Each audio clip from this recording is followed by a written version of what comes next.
அனைவருக்கும் ஸ்தோத்திரம். தொடர்ந்து தொடர் வேதாகமத்தை வாசிக்கலாம். இந்த நாளிலே லேவியர் 14 துவங்கி வாசிக்கலாம். லேவியராகவும் 14. தொழுநோயை கண்டபின் தூய்மை செய்தல். ஆண்டவர் மோசேயிடம் கூறியது, தொழுநோயாளியின் தீட்டகற்றும் நாளில் அவரை குறித்த சட்டம். அவர் குருவிடம் அழைத்து வரப்பட வேண்டும். குரு பாளையத்திற்கு வெளியே வந்து அவரை சோதித்து பார்க்க வேண்டும். தொழுநோயாளியின் நோய் குணமாயிற்று என குரு கண்டால் தீட்டு அகற்றப்பட இரு போரை உயிருள்ள குறையற்ற இரு குருவிகளையும் இரு கேதுரு மர கட்டைகளையும் கருஞ்சிவப்பு நூலையும் ஈசோப்பையும் வாங்கி வருமாறு பணிப்பார். மண்பாண்டத்தில் ஊற்று நீரில் குருவி ஒன்றின் கழுத்தை அறுப்பார். உயிருள்ள குருவியையும் கேதுரு மர கட்டையையும் கருஞ்சிவப்பு நூலையும் ஈசோப்பையும் எடுத்து அவை அனைத்தையும் உயிருள்ள குருவியையும் ஊற்று நீரில் கழுத்தறுக்கப்பட்ட குருவியின் குருதியில் தோய்ப்பார். தொழுநோயால் ஏற்பட்ட தீட்டை அகற்றப்பட விருப்போரின் மீது 7 முறை தெளித்து அவரது தீட்டை அகற்றுமாறு உயிருள்ள குருவியை திறந்த வெளியில் விட்டு விடுவார். தீற்று அகற்றப்படுவோர் தம் உடைகளை துவைத்து தம் தலையை மழித்து நீராடியதும் தூய்மையாவார். பின்பு பாளையத்திற்கு சென்று 7 நாள் தம் கூடாரத்திற்கு வெளியே தங்கியிருப்பார். 7ஆம் நாளில் தம் தலைமுடி, தாடி, புருவம் மற்றும் ரோமம் அனைத்தையும் மழுங்க சிரைத்து தம் உடலை நன்கு கழுவி தூய்மையாவார். 8வது நாள் 1 வயது நிரம்பிய பழுதற்ற ஒரு ஆட்டையும் 2 கிடாய் குட்டிகளையும் 20 படி அளவில் 10 3 பங்கு மாவை எண்ணெயில் பிசைந்து தயாரித்த உணவு படையலையும் ஆழாக்கு எண்ணெயையும் கொண்டு வர வேண்டும். தூய்மைப்படுத்தவிருக்கும் குரு தீட்டு அகற்றப்படவிருக்கும் மனிதரையும் பலி பொருள்களையும் சந்திப்பு கூடார வாயிலுக்குள் கொண்டு வருவார். பின்னர் குரு ஆழாக்கு எண்ணெயையும் கிடாய் குட்டிகளில் ஒன்றையும் குற்றம் நீக்கும் பலியாக ஒப்படைப்பார். ஆண்டவர் திருமுன் ஆரத்தி பலியாக அவற்றை செலுத்துவார். பாவம் போக்கும் பலிக்கும் எரிபலிக்கும் உரியவற்றை வெட்டும் தூய இடத்தில் கிடாய் குட்டியையும் வெட்டுவார். இந்த குற்றப்பழி நீக்கும் பலி பாவம் போக்கும் பலி போன்று குருவுக்கு உரியது, ஏனெனில் அது மிகவும் தூய்மையானது. குற்றம் நீக்கும் பலியின் குருதியில் ஒரு சிறிது எடுத்து தீட்டு அகற்றப்பட விரும்புவோரின் வலது காது மடல், வலக்கை பெருவிரல், வலக்கால் பெருவிரல் ஆகியவற்றின் மீது பூசுவார். பின்பு குரு அந்த ஆழாக்கு எண்ணெயில் சிறிது தன் இடக்கையில் ஊற்றி தன் வலக்கை விரலை அதில் தோய்த்து 7 முறை அந்த எண்ணெயை ஆண்டவர் திருமுன் தெளிப்பார். தன் தலையில் எஞ்சி இருக்கும் எண்ணெயில் சிறிது எடுத்து தீட்டு அகற்றப்பட விருப்போரின் வலது காது மடல், வலக்கை பெருவிரல், வலக்கால் பெருவிரல் ஆகியவற்றில் முன்பு பூசி குற்றப்பழி நீக்கும் பலி குருதியின் மீது அவர் பூசுவார். பின்னர் தம் கையில் எஞ்சியிருக்கும் எண்ணெயை தீட்டு அகற்றப்பட விருப்போரின் தலையில் தடவி அவருக்காக ஆண்டவர் திருமுன் கரை நீக்கம் செய்வார். பாவம் போக்கும் பலியை செலுத்தி தீட்டகற்றப்பட இருப்போருக்கு தீட்டு நீங்க கரை நீக்கம் செய்வார். பின்னர் எரிபலிக்குரியதை வெட்டுவார். எரிபலியையும் உணவு படையலையும் பலிபீடத்தில் படைப்பார். இவ்வாறு குரு கரை நீக்கம் செய்ய அந்த மனிதர் தூய்மையாவார். இவற்றை செலுத்த இயலாத ஏழையாயிருந்தால் அவர் குற்றப்பழி நீக்கத்திற்கான ஆரத்தி பலியாகவும் குறை நீக்க பலியாகவும் ஒரு கிடாய் குட்டியையும் உணவு பலியாக 20 படி அளவில் மரக்காலில் 10 1 பங்கு மாவை எண்ணெயில் பிசைந்து தயாரித்த உணவு படையலையும் ஆழாக்கு எண்ணெயையும் தம் நிலைமைக்கு ஏற்ப 2 புறா குஞ்சுகளையோ கொண்டு வர வேண்டும். ஒன்று பாவம் போக்கும் பலி, மற்றது எரிபலி. அவற்றை அவர் 8ஆம் நாளில் சந்திப்பு கூடார வாயிலில் ஆண்டவர் திருமுன் தம் தீட்டையை அகற்றிக் கொள்வதற்காக கொண்டு வர வேண்டும். குற்றப்பழி நீக்கும் கிடாய் குட்டியையும் ஆழாக்கு எண்ணெயையும் குரு வாங்கி ஆண்டவர் திருமுன் ஆரத்தி பலியாக காட்டுவார். குற்றப்பழி நீக்கும் கிடாய்க்குட்டியை அடித்து அதன் இரத்தத்தில் சிறிது பிடித்து தீட்டு அகற்றப்பட விருப்போர் வலக்காது மடலிலும் வலக்கை பெருவிரலிலும் வலக்கால் பெருவிரலும் பூசுவார். பின்னர் அவர் தம் இடக்கையில் சிறிது எண்ணெயை ஊற்றி தம் வலக்கை விரலை அதில் தோய்த்து 7 முறை அந்த எண்ணெயை ஆண்டவர் திருமுன் தெளிப்பார்.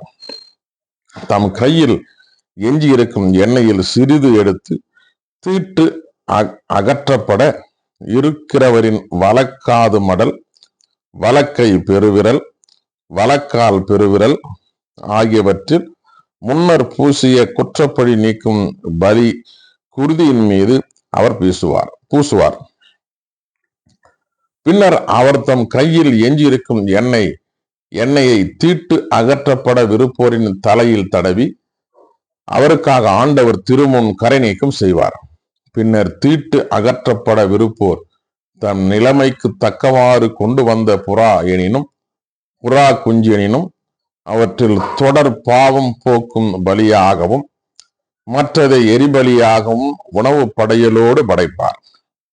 இவ்வாறு குரு தீட்டு அகற்றப்படுவோருக்கு ஆண்டவர் திருமுன் கரை நீக்கம் செய்வார். தம்மை தூய்மையாக்கி கொள்ள போதுமானவற்றை கொண்டு வர இயலாத தொழுநோயாளிக்கு உரிய சட்டம் இதுவே. தொழுநோய் வீடு. ஆண்டவர் மோசேயிடம் ஆரோனிடமும் கூறியது, உங்களுக்கு உடமையாக நான் வழங்கும் கானான் நாட்டிற்கு நீங்கள் வந்த பின்னர் அங்குள்ள ஒரு வீட்டில் தொழுநோயை நான் வர செய்தால் அந்த வீட்டின் உடமையாளன் என் வீட்டில் தொழுநோய்க்கான அறிகுறி தென்படுகிறது என குருவுக்கு அறிவிக்க வேண்டும். குரு நோயை சோதித்து பார்க்க செல்லும் முன் வீட்டில் உள்ள அனைத்தையும் வெளியேற்றுமாறு கட்டளையிடுவார். இல்லையேல் வீட்டில் உள்ள அனைத்தும் தீட்டென கருதப்படும். பின்னர் நோயை சோதிப்பதற்காக குரு வீட்டினுள் நுழைவார். அவர் நோய் பற்றியிருக்கும் இடத்தை பார்வையிடுவார். வீட்டு சுவர்களில் பச்சையும் சிவப்பான கரை இருந்து அப்பகுதி சுவர் பரப்பை விட குழிவாயிருந்தால் குரு வீட்டை விட்டு வெளியே வந்து வாயிலை 7 நாள் அடைத்து வைப்பார். 7ஆம் நாள் மீண்டும் வந்து சோதிப்பார். அங்கு நோய் குறி சுவர்களில் பரவ கண்டால் அந்த இடத்தில் உள்ள கற்களை பெயர்த்து நகருக்கு வெளியே தீட்டான இடத்தில் போட பணிப்பார். வீட்டின் உட்சுவரை செதுக்கப்பட்ட பூச்சு மண்ணை நகருக்கு வெளியே தீட்டான இடத்தில் கொட்டிவிட்டு பெயர்த்த கற்களுக்கு பதிலாக வேறு கற்களை கொண்டு வந்து வேறு மண்ணை எடுத்து பூச சொல்வார். கற்களை மாற்றி சுவரை கொத்தி பூசி புதிதாக்கிய பின்னர் அந்நோய் வீட்டில் மீண்டும் தென்பட்டால் குரு வந்து பார்ப்பார். நோய் வீட்டில் இடம் பெற்றதெனில் அது வளரும் தொழுநோய், அது தீட்டு. எனவே வீட்டை இடித்து அதன் மரங்களையும் மண்ணையும் நகருக்கு வெளியே தீட்டான இடத்தில் கொட்ட வேண்டும். வீடு அடைக்கப்பட்டிருந்த நாள்களில் அதனுள் செல்பவன் மாலை வரை தீட்டுள்ளவன். வீட்டிலே படுத்திருந்தவனும் அவ்வீட்டில் உணவு உண்டவனும் தங்கள் உடைகளை வெளுக்க வேண்டும். குரு வீடு பூசப்பட்ட பின் மீண்டும் வந்து அந்த நோய் பரவவில்லை என கண்டால் அந்த வீடு தூயது என அறிவிப்பார். ஏனெனில் நோய் குணமாகிவிட்டது. வீட்டின் கரையை நீக்க 2 குருவிகள், கேதுரு கட்டை, சிவப்பு நூல், ஈசோப்பு ஆகியவற்றை எடுப்பார். ஒரு குருவியை மண்பாண்டத்தில் உள்ள ஊற்று நீரில் கொல்வார். கேதுரு கட்டையையும் யோசோப்பையும் சிவப்பு நிற நீலையும் உயிருள்ள குருவியும் கொல்லப்பட்ட அக்குருவியின் குருதியில் ஊற்று நீரிலும் தோய்த்து வீட்டின் மேல் 7 தரம் தெளிப்பார். குருவியின் குருதி, ஊற்று நீர், உயிருள்ள குருவி, கேதுரு கட்டை, ஈசோப்பு, சிவப்பு நூல் இவற்றால் கரைநீக்கம் செய்வார். உயிருள்ள குருவியை குடியிருப்புக்கு வெளியே மைதானத்தில் விட்டுவிட வேண்டும். இவ்வாறு வீட்டிற்கான கரைநீக்கம் செய்ததும் அது தூய்மையாகும். இது அனைத்து தொழு நோய்க்கும், சொறிக்கும், உடைப்பத்துக்கும், வீட்டு நோய்க்கும், வீக்கம், சிரங்கு, வெள்ளைமறு ஆகியவற்றிற்கான சட்டம். இந்த தீட்டு எப்பொழுது தூய்மையான முடிவு செய்வதற்குரிய தொழுநோய்க்கான சட்டம் அதுவே. தொடர்ந்து 15ஆம் பகுதியையும் வாசிக்கலாம். உடலில் ஏற்படும் தூய்மையற்ற ஒழுக்கு. ஆண்டவர் மோசேயிடமும் ஆரோனிடம் கூறியது, இஸ்ரேல் மக்களுக்கு நீங்கள் கூற வேண்டியது, ஒருவனுக்கு விந்து ஒழுக்கு இருப்பின் உடலில் இருந்து அது வெளிப்பட்டாலும் உடலில் அடக்கி வைக்கப்பட்டாலும் அது அவனுக்கு தீட்டு. விந்து ஒழுக்கு உடையவன் படுக்கும் படுக்கையை அனைத்தும் தீட்டு. அவன் அமரும் இருக்கை அவனைத்தும் தீட்டே. அவன் படுக்கையை தொடுபவன் தன் உடைகளை துவைத்து தண்ணீரில் முழுக வேண்டும். மாலை மட்டும் அவன் தீட்டுடன். விந்து ஒழுக உடையவன் அமர்ந்தவற்றின் மீது அமர்பவனும் தன் உடைகளை துவைத்து தண்ணீரில் முழுக வேண்டும். மாலை மட்டும் அவன் தீட்டுடையன். அவன் உடலை தொடுபவனும் தன் உடைகளை துவைத்து தண்ணீரில் முழுக வேண்டும். மாலை மட்டும் அவன் தீட்டுடையன். அவன் தீட்டற்ற ஒருவன் மீது உமிழ்ந்தால் அவன் தன் உடைமைகளை துவைத்து தண்ணீரில் முழுக வேண்டும். மாலை மட்டும் அவன் தீட்டுடையவன். அவன் ஏறி பயணம் செய்பவை அனைத்தும் தீட்டு. அவன் அடியில் இருக்கும் எதையும் தொடுபவன் ஒவ்வொருவனுக்கும் மாலை மட்டும் தீட்டுடையவன். அதை சுமப்பவன் தன் உடைமைகளை துவைத்து தண்ணீரில் முழுக வேண்டும். மாலை மட்டும் அவன் தீட்டுடுவேன். அவன் தன்னை தண்ணீரில் கழுவாதிருக்கையில் தன் கையால எவனை தொட்டாலும் அவன் தன் உடைகளை துவைத்து தண்ணீரில் முழுக வேண்டும். மாலை மட்டும் அவன் தீட்டுடையவன். அவன் தொடும் மண்பாண்டம் உடைக்கப்பட வேண்டும். மரக்கலம் தண்ணீரில் அலசப்பட வேண்டும். அவனது ஒழுக்கு நின்று தீட்டு அகன்றால் அவன் தன்னை தீட்டகற்ற 7 நாள் காத்திருக்க வேண்டும். பின்பு அவன் தன் உடைகளை துவைத்து தன் உடைகளை ஊற்று நீரில் கழுவியதும் அவனது தீட்டு அகலும். 8ஆம் நாள் 2 காட்டு புறாக்களை அல்லது புறா குஞ்சுகளை சந்திப்பு கூடார வாயிலில் ஆண்டவர் திருமுன் குருவிடம் கொடுக்க வேண்டும். குரு அவற்றில் ஒன்றை பாவம் போக்கும் பலியாகவும் மற்றதை எரிபலியாகவும் செலுத்தி அவனுக்காக ஆண்டவர் திருமுன் பாவல் கழுவாய் நிறைவேற்றுவார். விந்து கழிந்தவனும் தன் உடலை கழுவுவான். மாலை மட்டும் அவன் தீட்டுடையவன். விந்து பட்ட தோலும் உடையும் நீரால் கழுவப்பட வேண்டும். மாலை மட்டும் அவை தீட்டாயிருக்கும்.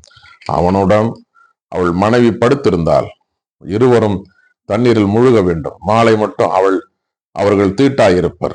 மாத விளக்கில் இரத்த பெருக்குடைய பெண் 7 நாள் விளக்காயிருப்பாள். அவளை தொடுபவர் மாலை மட்டும் தீட்டாயிருப்பர். மாத விளக்கின் போது எதன் மீது படுக்கிறாளோ எவற்றின் மீது அமர்கிறாளோ அவை அனைத்தும் தீட்டே. அவள் படுக்கையை தொடுபவர் அனைவரும் தம் உடைகளை துவைத்து நீரில் முழுக வேண்டும். மாலை மட்டும் அவர்கள் தீட்டாயிருப்பர். அவள் அமரும் மனையை தொடுபவன் தன் உடைகளை துவைத்து தண்ணீரில் முழுக வேண்டும். மாலை மட்டும் அவன் தீட்டாயிருப்பான்.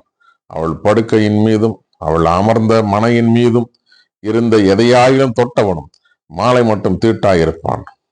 ஒருவன் அவளுடன் படுக்கையில் படுத்துக்கொண்டு அவள் தீட்டு அவன் மீது பட்டது என்றால் அவன் 7 நாள் தீட்டுடையவன். அவன் படுக்கும் படுக்கை அனைத்தும் தீட்டே. பெண் ஒருத்திக்கு உரிய மாதவிலக்கு நாள் கடந்து உதிர பெருக்கு நீடித்தால் அந்த நாள்கள் எல்லாம் விளக்கு நாள்களைப் போல தீட்டானவையே. அந்த நாள்கள் எல்லாம் அவள் படுக்கும் படுக்கை அனைத்தும் விளக்கு கால படுக்கைக்கு ஒத்ததே. அவள் அமரும் அனைத்தும் தீட்டு காலத்தை போன்றே விளக்காயிருக்கும். அவற்றை தொடுபவன் தன் உடைகளை துவைத்து நீரில் முழுக வேண்டும். மாலை மட்டும் அவன் தீட்டாயிருப்பான். அவள் தன் இரத்த பெருக்கு நின்ற பின் 7 நாள் கழிந்த பின் தீட்டற்றவளாவாள். 8ஆம் நாள் 2 காட்டு புறாக்களையோ புறா குஞ்சுகளையோ சந்திப்பு கோடார வாயிலில் குருவிடம் கொண்டு வருவாள். குரு அவற்றில் ஒன்றை பாவம் போக்கும் பலியும் மற்றதை எரிபலியும் ஆக்கி அவளுக்காக ஆண்டவர் திருமுன் பாவக்கழுவாய் நிறைவேற்றுவார். இஸ்ரேல் மக்கள் தங்கள் நடுவே இருக்கும் எனது தங்குமிடத்தை தீட்டாக்கி சாகாதபடிக்கு நீங்கள் அவர்கள் தீட்டுக்களிலிருந்து அவர்களை விலக்கி வைக்க வேண்டும். விந்து ஒழியினாலும் விந்து அழிவினாலும் தீட்டானவனும் தன் விளக்கினால் நோயுற்றவளும் உடல் தூய்மையற்ற ஆணும் பெண்ணுக்கும் தீட்டாயிருப்பவளோடு படுத்தவனுக்கும் உரிய சட்டம் இதுவே. தொடர்ந்து 16ஆம் பகுதியும் வாசிக்கலாம். பாவ கழுவாய் நிறைவேற்றும் நாள். ஆரோனின் புதல்வர் இருவர் ஆண்டவரது திருமுன்னிலையை நெருங்கியதால் சாவுக்குள்ளான பின் ஆண்டவர் மோசையிடம் கூறியது, ஆரோனிடம் கூற வேண்டியது, அவன் சாகாது இருக்க வேண்டுமெனில் தூயகத்தில் தொங்கு திரைக்கு உள்ளே இருக்கும் இரக்கத்தின் இருக்கையின் முடிக்கு முன்பாக அவன் விரும்பும் போதெல்லாம் வரக்கூடாது. வந்தால் சாவுக்குள்ளாவான். ஏனெனில் இரக்கத்தின் இருக்கையின் மேல் மேகத்தில் நான் தோன்றுவேன். ஒரு காளையை பாவம் போக்கும் பலியாகவும் ஒரு ஆட்டுக்கிடை எரிபலியாகவும் செலுத்தி ஆரோன் தூயகத்திற்குள் நுழையலாம். அவன் புனித நார்பட்டு மேற்சட்டை அணிய வேண்டும். நாற்பட்டாலான உள்ளாடை கச்சை தலைப்பாகை அணிய வேண்டும். இந்த புனித ஆடைகளை நீராடிய பின்னரே அவன் அணியலாம். இஸ்ரேல் மக்கள் கூட்டமைப்பு பாவம் போக்கும் பலிக்கு வெள்ளாட்டு கிடாய்கள் இரண்டையும் எரிபலியாக்க ஆட்டுக்கிடாய் ஒன்றையும் கொண்டு வர வேண்டும். ஆரோன் பாவம் போக்கும் பலிக்குரிய காளைகளை தனக்காகவும் தன் குடும்பத்திற்காகவும் பலியிட்டு பாவ கழுவாய் நிறைவேற்றுவான்.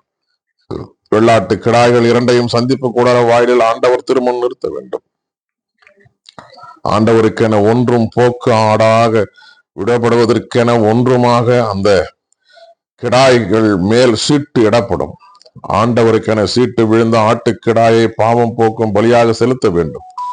போக்கு ஆடாக விடப்படுவதற்கென சீட்டு விழுந்த வெள்ளாட்டு கிடாய் பாவ கடுவாய்க்கென பாலை நிலத்திற்கு அனுப்பப்படுமாறு ஆண்டவர் திருமுன் உயிருடன் நிறுத்தி வைக்கப்படும்.